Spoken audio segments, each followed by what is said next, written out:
윤석열 대통령의 이른바 비속어 논란에 대해 발언 16시간 만에 김은혜 홍보수석이 구체적으로 반박하는 입장을 내놨습니다. 긴 시간 충분히 검토해 봤는데 윤 대통령 발언에 등장한 국회는 미국 의회가 아니라 우리 국회, 특히 야당 의원들을 지칭한 거고 바이든으로 보도됐던 단어는 날리면이었다는 겁니다. 그러면서 왜곡과 거짓으로 동맹을 이간하는 건 국익자해 행위라고 말했습니다. 이기주 기자가 보도합니다. 윤석열 대통령이 미국 뉴욕을 떠나 캐나다로 떠나기 직전이던 어제 자정 무렵 김은혜 홍보수석이 현지에서 긴급 브리핑을 자처했습니다.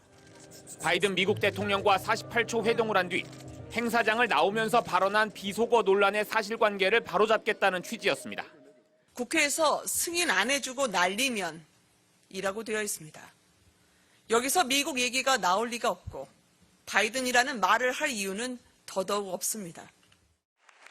대다수 국내 언론은 당시 윤 대통령의 발언이 미국 의회와 바이든 대통령을 지칭한 거라고 보도했는데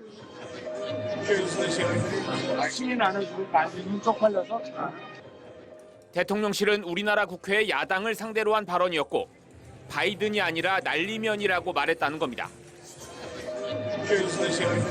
승인 안 해주고 날리면 쪽팔려서?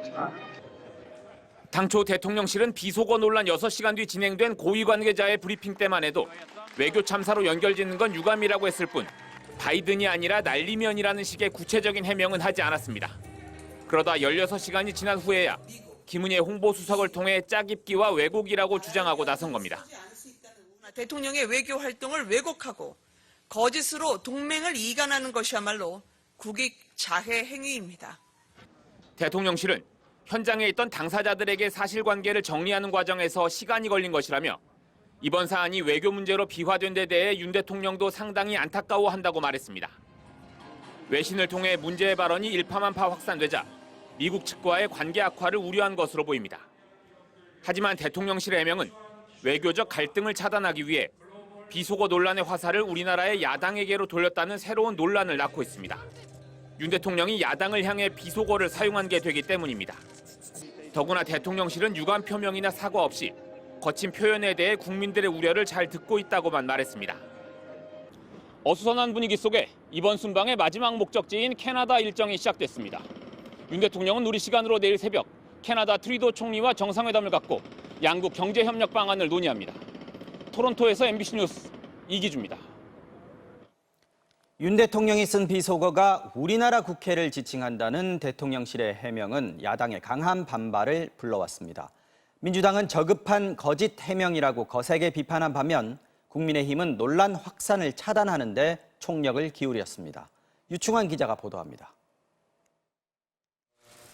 오늘 민주당 최고위원회의는 비속어 논란의 성토장이 돼버렸습니다.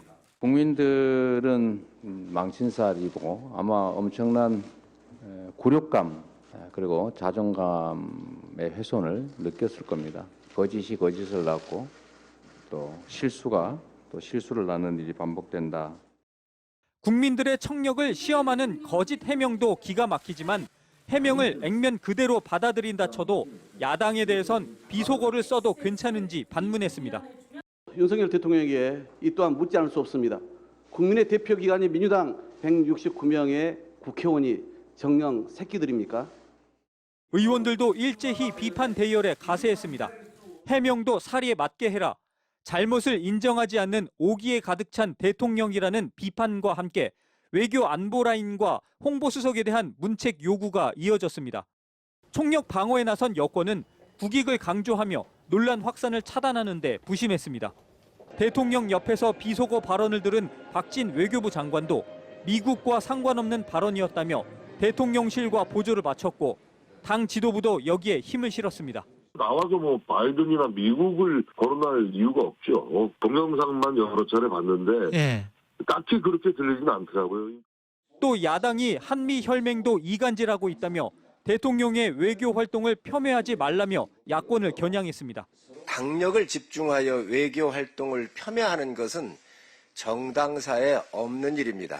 이젠 사적 대화까지 이용해 동맹 관계를 이간시키려 하고 있습니다. 반면 주호영 원내대표는 우리 국회를 겨냥한 발언이었어도 문제라며 유감을 표하기도 했습니다. 만약에 그 용어가 우리 국회를 우리 야당을 의미하는 것이라 했다고 하더라도 많이 유감스러운 일이죠. 민주당은 진상규명을 위해 국회 운영위와 외통위 긴급회의 소집을 요청하면서 비속어 논란의 후폭풍은 계속될 전망입니다. MBC 뉴스 유충환입니다. 네, 이 얘기 정치팀 김재경 기자와 좀 더 해보겠습니다. 자, 김 기자. 네. 바이든이라고 한 게 아니라 날리면이라고 했다. 이 대통령실 해명 나오고 나서 저도 오늘 여러 번 다시 듣게 되더라고요. 해당 발언에 대한 관심 오히려 더 커지고 있는 것 같습니다. 네, 맞습니다. 어제 자정쯤이었죠. 김은혜 홍보수석의 해명이 나온 뒤에 네. 온라인상에서는요. 관련 영상의 검색량이 늘어나는 모습이었습니다. 윤 대통령 비속어 발언의 실체를 확인하기 위해서 아무래도 동영상을 반복해서 다시 듣는 경우 이런 경우가 늘어났기 때문인 것으로 보이는데요. 네. 쟁점은 아까 말씀하신 것처럼 바이든이냐 아니면 날리면이냐 이거겠죠. 네. MBC는 비속어 발언의 촬영 원본에서 최대한 소음과 잡음을 제거해봤습니다. 또 편견을 없애기 위해서 시청자 여러분들께 자막 없이 들려드리겠습니다. 자막 없이요. 네. 자, 한 번 들려드리는 거니까 좀 수고스럽겠지만 시청자 여러분들께서는 볼륨을 조금 키워서 들어보시는 게 좋을 것 같습니다. 한번 들어볼까요? 승인 안 해주고 말리면 쪽팔려서 어떠셨습니까? 대다수 언론들은 이 발언이 처음 나왔을 때 해당 대목을 바이든이라고 보도했잖아요. 표기까지 했죠. 그렇죠. 그런데 대통령실은 바이든이 아니라 날리면이다. 네. 그리고 국민의힘에선 잘 모르겠지만 대통령실의 해명을 믿을 수밖에 없다. 이렇게 말하고 있습니다. 네. 판단은 국민들의 몫이고요. 분명한 건 윤 대통령이 부적절한 발언 때문에 불필요한 또 소모적인 논란을 겪고 있다는 점입니다. 발언이 뭐였느냐 이걸 김은혜 수석이 대통령에게 직접 물어봤다는 거잖아요. 네. 근데 내가 민주당 의원들을 향해서 비속어를 쓴 거다. 이 대통령의 말인 건데 그런데 윤 대통령 현지에서 우리 국회에 협조를 부탁했던데요.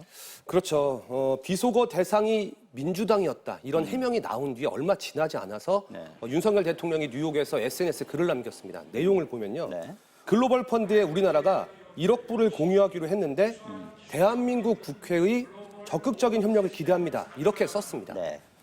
야당인 민주당에선 어이없다는 반응입니다. 그럴 수밖에 없을 것 같습니다. 왜냐하면 맞죠. 욕을 했다면서 어떻게 사과 한마디 없이 협조를 요구할 수 있는지 이해하기 어렵고 네. 평소 야당을 어떻게 생각하고 대해왔는지 이번 논란을 통해서 명확하게 드러났다 이렇게 반발하고 있습니다. 네, 여당 국민의힘 일각에서는 국익을 위해서 언론사들이 이 비속어 발언 보도 자제해야 한다 이런 말도 나오고 있습니다. 이거 어떻게 봐야 됩니까?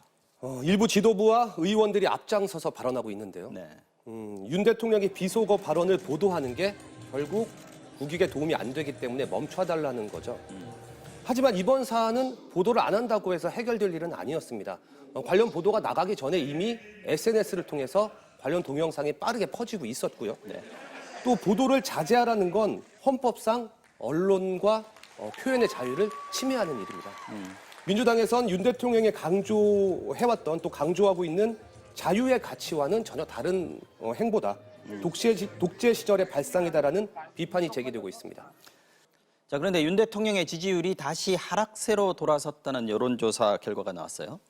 네, 그 한국갤럽이 지난 20일부터 어제까지 사흘간이었는데 그게 이제 윤석열 대통령의 순방 기간 동안이죠. 네. 전국 성인 1,000명을 대상으로 여론조사를 실시했습니다. 결과를 보면요. 윤 대통령이 직무 수행을 잘하고 있다는 응답이 28%였고 네. 잘 못하고 있다는 응답은 61%였습니다. 일주일 전에 비해서 오차 범위 안에 있긴 하지만 긍정평가가 5%포인트 하락해서 다시 20%대로 내려왔습니다. 네. 아무래도 영빈관 신축 논란이 있었고요. 또 이번 순방 파문이 영향을 준 것으로 보입니다. 그 이번에 비속어 발언 논란은 이 여론조사 기간에 포함되어 있지 않은 거죠? 그렇죠. 이제 마지막 날에는 포함돼 있었는데 근데 영향을 이제 많이 주진 않았다. 이렇게 볼 수 있을 것 같습니다. 네, 마지막 날이니까. 네. 김재경 기자 잘 들었습니다. 네. 다음 소식 전해드리겠습니다. 재작년이었죠. 종합편성 채널에 대한 방송통신위원회의 재승인 심사 당시에 TV조선은 공적 책임 점수가 부족해서 조건부 재승인 결정을 받은 바 있는데요. 당시 일부 심사위원들이 TV조선에 대해서 일부러 감점을 한 건 아닌지 검찰이 수사에 나섰습니다. 방통위 사무실과 함께 재심사 심사를 했던 일부 심사위원들의 사무실과 휴대전화를 전격 압수수색했습니다. 신재웅 기자가 취재했습니다. 경기도 과천 방송통신위원회 청사. 검찰 수사관들이 압수품을 들고 청사를 빠져나옵니다. 방송정책국과 방송지원정책과 등 방통위 주요 사무실에서 방송 재승인 관련 자료들을 압수했습니다. 방통위는 재작년 종합편성 채널과 보도 전문 채널의 방송 허가를 재승인할지 심사를 벌였습니다. TV조선의 최종 점수는 기준을 넘겼지만 중점 심사 대상인 공적 책임 항목에서 기준 105점을 아슬아슬하게 못 넘겼습니다. 결국 공적 책임 이행을 조건으로 유효기간 3년짜리 조건부 재승인을 받았습니다. 검찰은 일부 심사위원들이 가채점 결과를 미리 알고 의도적으로 본심사 점수를 낮춘 것으로 의심하고 있습니다. 이에 따라 검찰은 최영길 민주언론시민연합 공동대표 등 당시 심사위원 3명의 사무실과 차량, 휴대전화도 압수수색했습니다. 저희들이 그 인물 통해서 얘기할 만남을 할 수 있으니까 이거 제가 안 앞서 감사원은 TV조선 재심사 고의 감점 의혹을 포착해 검찰에 자료를 넘겼으며 검찰은 16일 만에 강제 수사에 나섰습니다. 압수수색 영장에는 방송 재심사에 관여한 방통위 직원들과 함께 당시 심사위원 3명의 이름이 피의자 신분으로 적시됐습니다. 문재인 정부가 임명해 현 여권으로부터 사퇴 압력을 받아온 한상혁 방통위원장은 이번 압수수색 대상에는 포함되지 않았습니다. 방통위는 별도 입장을 내지 않았습니다. 공동대표가 압수수색을 당한 민원연은 윤석열 정부가 감사원과 검찰을 동원해 언론 장악 시도에 나섰다며 압수수색을 강력 규탄한다는 성명을 냈습니다. MBC 뉴스 신재용입니다. 쌍방울 그룹 관련 의혹을 수사하는 검찰이 이화영 전 의원에 대해서 구속영장을 청구했습니다. 이 전 의원은 민주당 이재명 대표의 측근으로 알려진 인물인데요. 경기도 평화부지사로 재직하던 시절부터 쌍방울에서 억대의 금품을 받았다는 혐의를 받고 있습니다. 구속 여부는 다음 주에 결정될 것으로 보입니다. 김세영 기자가 전해드리겠습니다. 지난 2018년 11월 경기도와 아태평화교류협회가 공동 주최한 대북 교류 행사.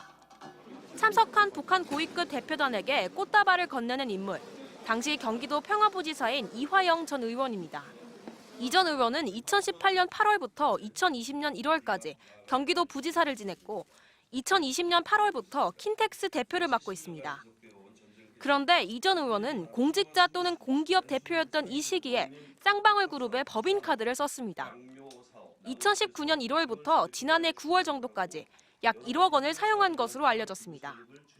검찰은 이 전 의원이 법인카드를 포함해 쌍방울로부터 2억 원가량의 뇌물을 받은 것으로 보고 구속영장을 청구했습니다. 이 전 의원의 보좌관 출신 측근에 대해서도 쌍방울로부터 9천만 원을 받은 혐의로 구속영장이 청구됐습니다. 검찰의 수사 범위는 경기도와 쌍방울, 아태평화교류협회의 관계 전반을 들여다보는 것으로 확대된 상태입니다. 쌍방울이 2018년 대북 교류 행사 당시 아태협에 2억 원을 기부하는 등 경기도 대북 사업에 수억 원을 후원한 배경이 의심스럽다는 겁니다. 이 같은 수사는 더불어민주당 이재명 대표가 관련된 변호사비 대납 의혹 수사와도 맞물려 정치권에서 촉각을 곤두세우고 있습니다. 이 대표는 자신과 쌍방울의 인연은 내복 하나 사입은 것밖에 없다며 연관성을 부인하고 있고 민주당도 검찰권 남용이라고 반발하고 있습니다. 이화영 부지사와 관련된 사건과 이재명 지사 시절에 있었던 내용과 연관성을 지으려고 지금 수사가 들어간 거 아니냐. 뭐가 안 나왔기 때문에 이렇게까지. 검찰이 뇌물을 주고받은 것으로 보고 있는 이 전 의원과 쌍방울 부회장에 대한 영장 실질 심사는 다음 주 화요일 진행됩니다. MBC 뉴스 김세영입니다.